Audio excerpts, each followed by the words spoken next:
Эфир Абхазского телевидения продолжается. Вы смотрите информационный выпуск Камши-Укшара. Здравствуйте. Сегодня в выпуске. Президент Абхазии в Санкт-Петербурге почтил память воинов-уроженцев республики, погибших при защите блокадного Ленинграда. В Сухуми отметили День русского языка и день рождения классика русской мировой литературы Александра Сергеевича Пушкина.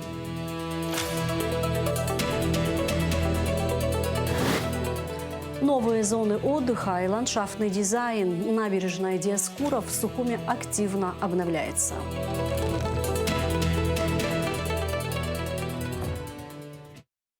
Президент Абхазии Бадыр Гунба принял участие в пленарном заседании Петербургского международного экономического форума.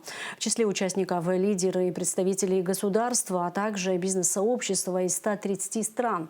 На пленарном заседании присутствовала и делегация парламента Абхазии во главе со спикером Лашей Ашуба. На заседании выступил президент России Владимир Путин. Тема форума в этом году – «Общие ценности. Основа роста в многополярном мире». Абхазия ожидает в будущем признания со стороны всех стран мира, заявил РИА Новости на полях Петербургского международного экономического форума президента республики Бадыр Гунба. Как вам известно, неполная признанность нашей республики, что является временными трениями, я бы хотел сказать, что мы однозначно придем к тому, что и все остальные страны мира признают Абхазию. Это продиктовано не какими-то назиданиями или давлением. Это просто законы, которые никто не отменял, сказал президент. Бадыр Гунба подчеркнул, что другие страны на фоне стремления Абхазии к развитию будут вынуждены принять эту реальность. Я уверен, что мы обязательно к этому придем, заключил Гунба.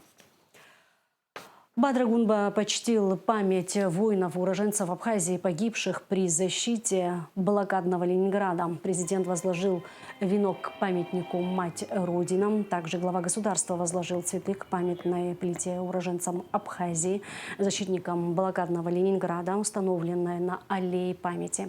Оставляя запись в книге почетных гостей мемориального кладбища, глава государства, как и в своем недавнем интервью, вновь вспомнил о книге «Дорога жизни», рассказывающей о блокадном Ленинграде.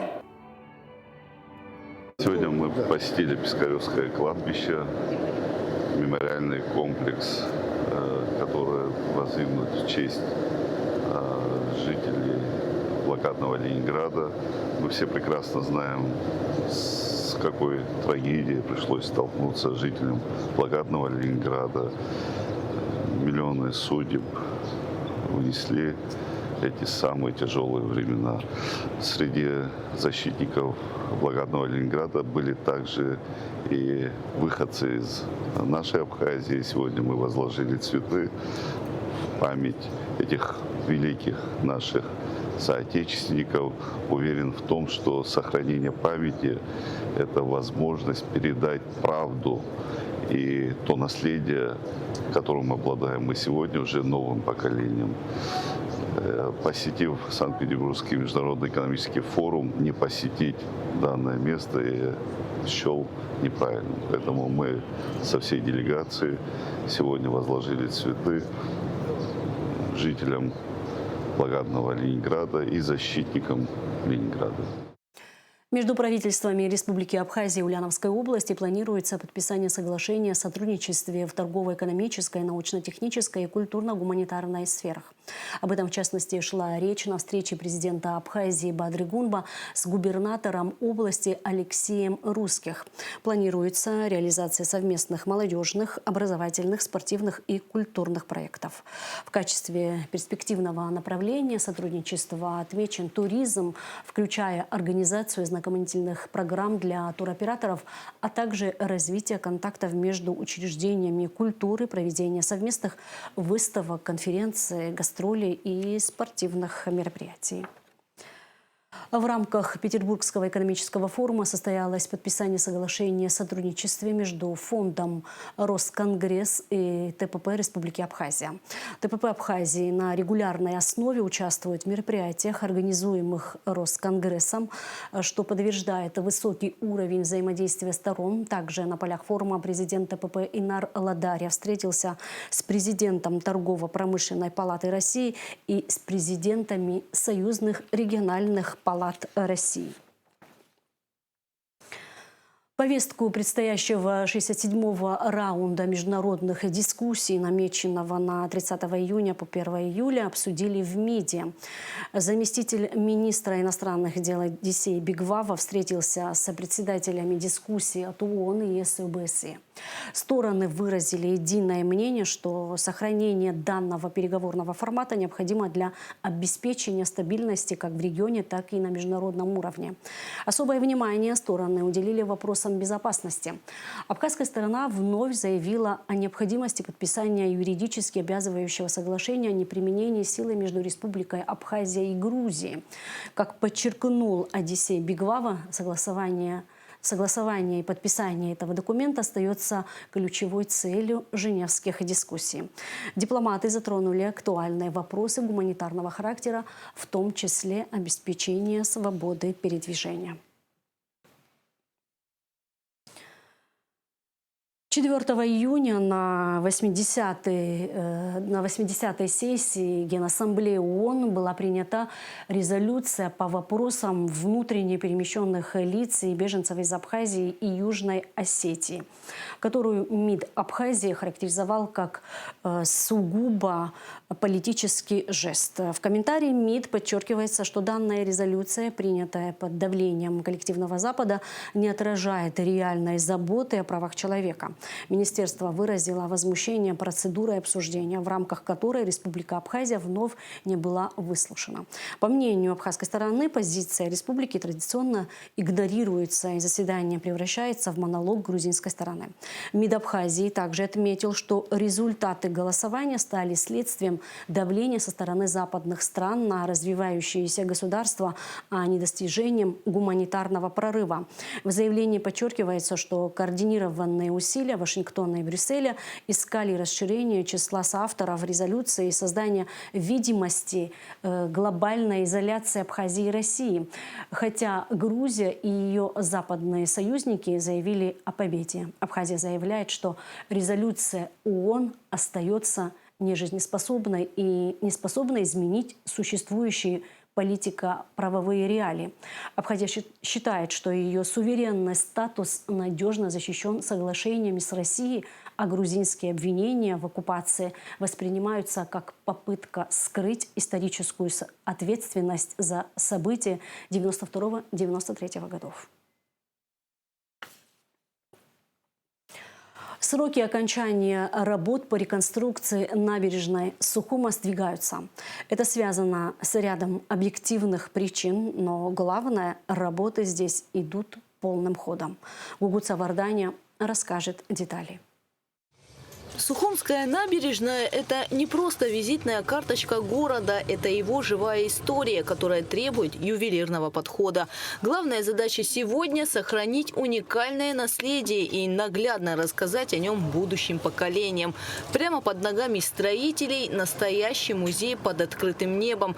Археологи находят здесь уникальные артефакты, древние монеты, керамику и даже старинные захоронения. Научная работа требует времени, да и капризная погода этой весной не раз ставила процесс на паузу. В связи с этим сроки именно раскопок еще немного сдвинулись. Главой государства было поручено организовать временный проход через Сухумскую крепость.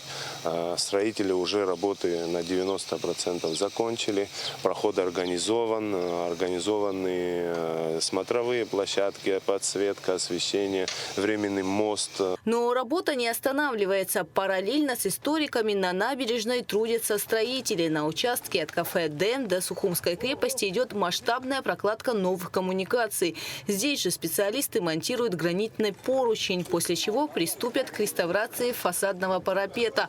Главный принцип на этом участке – историческая точность. Все будет восстановлено в первозданном виде из тех же материалов, которые удалось бережно собрать на других исторических отрезках. Настоящую командную работу здесь ведут при поддержке абхазских и российских предпринимателей, а также надежных друзей из города-побратима Нижнего Новгорода. И в рамках наших связей побратимских они взяли на себя инициативу такую, проявили, что они организуют подсветку этой крепости. На данном этапе идет проектировка этих работ. У них тоже объем работ добавился, так как мы их попросили, чтобы подсветку осуществили как за парапетом в море, находящиеся элементы в море, так и раскопанные уже вновь археологами элементы попросили тоже подсветить. Также у нас бизнесменами нашими, которые проводят тут работы, совместно с проектировщиками было принято решение, что какие-то части элементов раскопанных будут в общей доступности, то есть они будут видны, подсвечены, будут накрыты бронированным стеклом, и каждый желающий сможет подойти, посмотреть, заглянуть, а может и даже прикоснуться к истории. Буквально в нескольких шагах у стен Сухумской крепости история соприкасается с современностью. Именно отсюда начинается зона новых материалов и технологичных решений. Старый разрушенный парапет заменили на прочный гранит. Им же вымостят и пешеходную зону. Бетонное основание под укладку уже полностью готово. Правда, и здесь сроки завершения работ пришлось сдвинуть. Изначально строители планировали успеть к началу курортного сезона, но столкнулись с целым рядом технических сложностей. Впрочем, специалисты единодушны. Набережная строится на десятилетия вперед, поэтому на первом месте качество работ. После вскрытия некоторых покрытий выяснилось, что все скрытые коммуникации в плачевном состоянии, что сама волноотбойная стена, у этого парапета есть несколько функций. Он и как парапет, и как лавочка, скамья, и как волноотбойная стена действует. К сожалению, и сама волноотбойная стена тоже была очень в плачевном состоянии, и все это наложило свои коррективы на сроки. А на участке памятника неизвестному солдату масштаб преображения виден невооруженным глазом. Здесь полностью заменили все подземные коммуникации, отреставрировали сам монумент и уже приступили к созданию современного общественного пространства. На набережной появились новые лавочки, обустраиваются игровые и детские зоны. Отдельное внимание деталям. Завезено несколько тысяч декоративных растений, одобренных специальной комиссией при администрации города. Работа здесь реализуется при поддержке международного аэропорта Сухум имени Владислава Ардзинба. Сердцем этой зоны станет новая событийная площадка под открытым небом. Специалисты уже возводят современную сцену, где будут проходить городские праздники, фестивали и концерты. Ведется монтаж каркаса сцены. Каркас полностью металлический, покрытый антикоррозионным составом. Далее ведется монтаж фальцевой кровли. И в будущем планируем настил и фасады сцены из термолиственницы с специальной пропиткой. Общие габариты сцены 235 метров квадратных. Есть 2 складских помещения по 25 метров квадратных и общая сама сцена 120 метров квадратных и закулисное пространство. Высота сцены около 7 метров. О сроках говорить рано, но я думаю, к Дню города все будет. Буквально по соседству кипит работа на территориях, которые преображаются при поддержке Татарстана и Башкирии. На отрезке, восстанавливаемом татарскими специалистами, уже укладывают брусчатку и облицовывают парапеты благородным гранитом. Ожидаем канделябры исторические. Это на столбах будет освещение в историческом формате. Все размеры выдержаны, набережной и солнечного променада. Исторические размеры все выдержаны. Все делается по проекту Ваухаус. Они запроектировали максимально похожую на историческую набережную часть эту. Помимо самой облицовки, значит, гранитом, это еще не окончательный этап. Будет несколько этапов. Это пескоструивание данного гранита и дальше обработка гидрофобом, специальной смесью, которая отталкивает воду. На данном участке работы идут с отставанием тоже, но в июле месяце, в начале июля подрядчик обязуется сдать все работы. На площадке, курируемой Башкортостаном, проект пришлось корректировать на ходу. В зоне тенистого променада растет много ценных насаждений. Чтобы не повредить корневую систему, было решено перенести все подземные коммуникации на солнечную сторону. Это потребовало времени, зато позволило сберечь деревья. Совсем скоро здесь появится комфортная прогулочная зона и современная велодорожка. За тенистым променадом будет идти велодорожка. И участок чуть больше 1 километра. Во втором этапе также предусмотрено озеленение всей зеленой части набережной.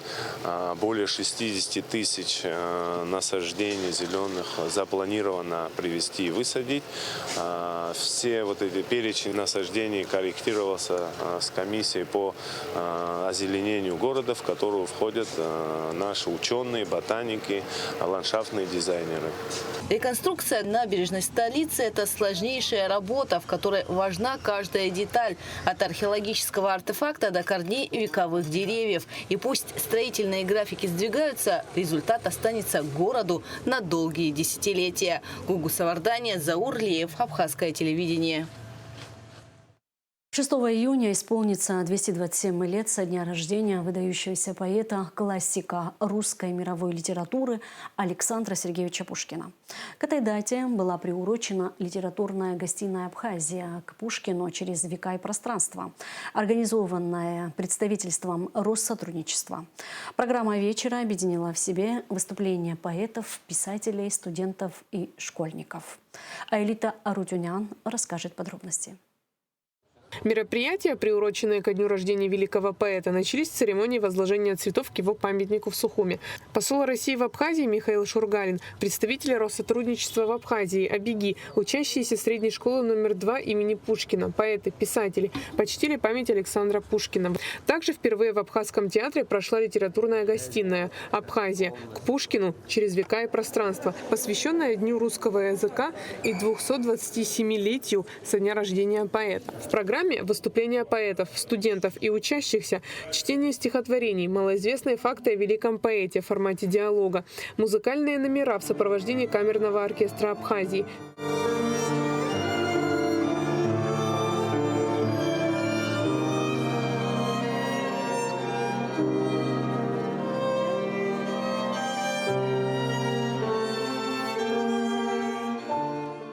Александр Шеремет, советник посольства России в Абхазии, отметил, что общепризнано, что Пушкин внес выдающийся вклад в развитие русского языка. Он объединил высокую поэзию со слогом народным, разрушил сословные барьеры в литературе и создал тот современный русский язык, на котором мы с вами думаем и пишем.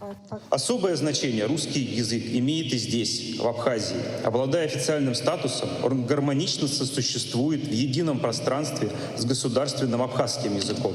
Русский язык открывает для граждан республики двери в глобальный мир информации, образования и передовых технологий. Он стал надежной основой для укрепления абхазо-российских отношений, пространством для взаимообогащения двух уникальных культур. Благодаря ему сохраняется живой диалог между нашими народами, крепнут личные, профессиональные и творческие связи. Александр Пушкин – гений русского слова, придавший неподвластную времени красоту и глубину русской литературе, завещал любить и хранить великий русский язык. Традиционно в нашей стране преподаватели общеобразовательных школ бережно, с большой любовью и теплотой преподают русский язык. Как это было отмечено выше, я с большой гордостью отмечаю, что в эти дни и прямо сейчас представители педагогического сообщества Республики Абхазия принимают участие в форуме учителей русского языка, который проходит в Псковской области. В рамках форума проходят традиционные ежегодные пушкинские чтения. Впервые в этом году школьники из Абхазии принимают участие в пушкинских чтениях, достойно представляя нашу страну. Вадим Банников, ИО руководителя представительства Россотрудничества в Республике Абхазия, подчеркнул важность дня рождения великого поэта 6 июня для российской и мировой культуры. Через литературу, музыку, народное творчество русский язык открывает безграничный мир эмоций. Этот день напоминает нам о великой роли русского языка в истории, культуре и современном мире. Давайте же в этот день еще раз вспомним о величии и красоте русского языка и абхазского родного языка, на котором звучат переводы творений великого Пушкина. Творчество Пушкина сопровождает нас на протяжении жизни, учит, развивает кругозор. Пушкин — это свет, это гармония. Пушкин — это великий примиритель с жизнью, великий утешитель. Для всех, кто его когда-то прочитал, он останется с ними на всю жизнь. Мне, как человеку, пишущему и по-русски, Пушкин для меня все, как для меня все. Термит Гулия, Баграт Шенкова, Алексей Гогуа. Организаторы – представительство Россотрудничества в Республике Абхазия при поддержке Абхазского государственного театра имени Самсона Чанба. Александр Пушкин родился 6 июня 1799 года. В этот день в России и в других странах мира отмечается День русского языка. Аэлита Арутюнян, Давид Хашик, Абхазское телевидение. Лагерная смена послезавтра открылась в пансионате Айтар в Сухуми. А на территории курорта Пицунда открылся лагерь под названием «Страна для детей». Всего в Абхазию приехали 200 детей, представляющих семьи из зон боевых действий, а также семьи участников специальной военной операции. Детей сопровождают и взрослые, вожатые, психологи, организаторы. Мы очень хотим, чтобы дети получили в лагере психологическую реабилитацию, отдохнули, поправили здоровье, познакомились со сверстниками, увезли отсюда теплые воспоминания, отметила уполномоченный по правам ребенка в Абхазии Мактина Джинджуля. Двухнедельная лагерная смена гуманитарных проектов послезавтра и «Страна для детей» проходит в рамках договоренности между уполномоченным по правам ребенка Республики Абхазия и уполномоченным при президенте Российской Федерации по правам ребенка. Помимо отдыха для детей также организована насыщенная культурная и развлекательная программа. Наша цель, чтобы дети здесь получили психологическую реабилитацию, чтобы они научились важным навыкам общения, восстановились после травмирующего опыта. Мы надеемся, что двухнедельное пребывание в Абхазии поможет им улучшить состояние здоровья, состояние психического, физического здоровья. Они уедут отсюда с хорошими положительными эмоциями, впечатлениями, и цель лагерной смены будет достигнута.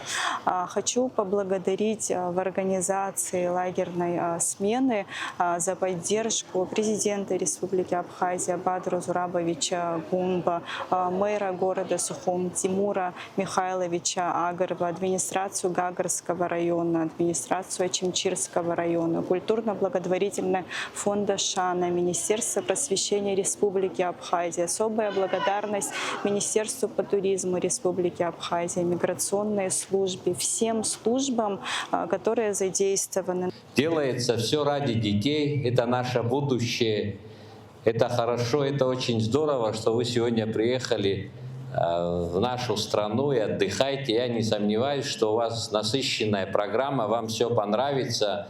Многие, наверное, бывали здесь, многие первый раз, но я не сомневаюсь, что вы будете возвращаться. Это Абхазия такая страна, кто один раз приехал, он обязательно сюда возвращается. А мы со своей стороны, администрация города Сухум, такого рода мероприятий, проекты всегда будем поддерживать.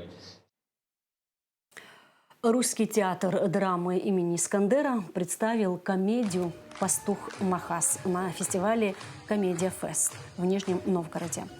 На глазах слезы, а на лице улыбка. 4-й день фестиваля. Никакие слова не скажут громче действий зрителей. Они не встали, они вскочили в аплодисментах на первых секундах поклона. Русдрам, вы сделали невероятное. Вы показали нам не просто спектакль, вы показали нам жизнь такой, какая она есть, горькой и смешной. Понятные ироничные метафоры, обаятельные персонажи, изобретательная режиссура, история, в которой смешно, но не весело. Такие отзывы после спектакля опубликованы в телеграм-канале Нижегородского театра комедий. И это главная оценка выступления Русдрама.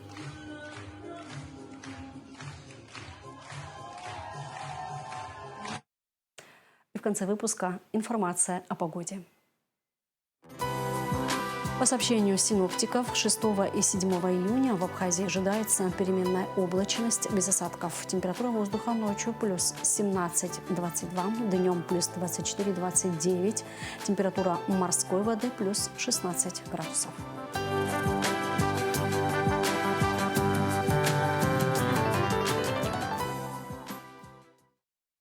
На этом наш выпуск завершен. Всего вам доброго. До встречи в эфире.